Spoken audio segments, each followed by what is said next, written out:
ಕಗ್ಗಂಟಾಗಿದೆ ಮಂಡ್ಯ ಲೋಕಸಭಾ ಕ್ಷೇತ್ರದ ಜಟಾಪಟೆ. ಒಂದು ಕಡೆ ಸುಮಲತಾ ಸಭೆ, ಮತ್ತೊಂದು ಕಡೆ HDK ಸಭೆ. ಜೆಡಿಎಸ್ಗೆ ಮಂಡ್ಯ ಟಿಕೆಟ್ ಕನ್ಫರ್ಮ್ ಆಗಿದೆಯಾ? ಹಾಗಾದ್ರೆ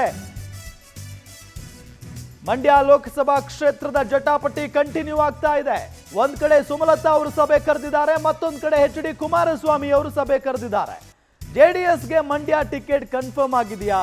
ಇದರ ಬೆನ್ನಲ್ಲೇ HDK ಸಭೆ ಕರೆದಿದ್ದಾರಾ ಎಂಬ ಕುತೂಹಲ ಸಹಜವಾಗಿ ಮೂಡ್ತಾ ಇದೆ.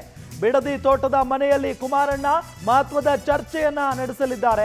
ಸಂಜೆ 6 ಗಂಟೆಗೆ ಈ ಸಭೆ ನಿಗದಿಯಾಗಿದೆ ಅನ್ನೋದು ಗೊತ್ತಾಗ್ತಾ ಇದೆ. ನೋಡಿ, ಇಲ್ಲಿ ದಳಪತಿಗಳು ಹಾಗೂ ಸುಮಲತಾ ಅವರ ನಡುವೆ ನಡೀತಾ ಇರುವಂತಹ ಜಟಾಪಟಿ ಇದು. ಹೈಕಮಾಂಡ್ ನಾಯಕರಿಗೆ ತಲೆ ಬಿಸಿ ಆಗಿಬಿಟ್ಟಿದೆ, ಯಾರಿಗಪ್ಪ ಟಿಕೆಟ್ ಕೊಡೋದು ಅಂತ ಹೇಳಿ. ಈಗ ಗೊತ್ತಾಗ್ತಾ ಇರುವಂತಹ ವಿಚಾರ ಏನಪ್ಪಾ ಅಂದ್ರೆ, ಮಂಡ್ಯ ಕ್ಷೇತ್ರದಲ್ಲಿ JDS ನಾಯಕರು ಬಹಳ ಆಕ್ಟಿವ್ ಆಗಿ ಕೆಲಸವನ್ನ ಮಾಡ್ತಾ ಇದ್ದಾರೆ. ಬಹಳ ಪ್ರಮುಖವಾಗಿ ನಿಖಿಲ್ ಕುಮಾರಸ್ವಾಮಿ ಅವರಲ್ಲಿ ಓಡಾಡ್ತಾ ಇದ್ದಾರೆ. ಹಾಗಾಗಿ ಇವರಿಗೆ ಗೊತ್ತಾಗ್ಬಿಟ್ಟಿದೆಯಾ ದಳಪತಿಗಳಿಗೆ ಮಂಡ್ಯ ನಮಗೆ ಸಿಗೋದು ಅಂತ? ಹೀಗೆ ಒಂದಿಷ್ಟು ಕುತೂಹಲದ ಪ್ರಶ್ನೆಗಳಿದಾವೆ.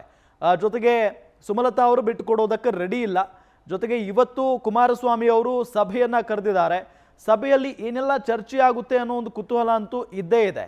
ಜೊತೆಗೆ ಈಗಾಗಲೇ ಹೇಳಿದ ಹಾಗೆ ದಳಪತಿಗಳು ಮಂಡ್ಯ ಬಿಟ್ಟುಕೊಡೋದಕ್ಕೆ ಸುತಾರಾಮ್ ಒಪ್ತಾ ಇಲ್ಲ.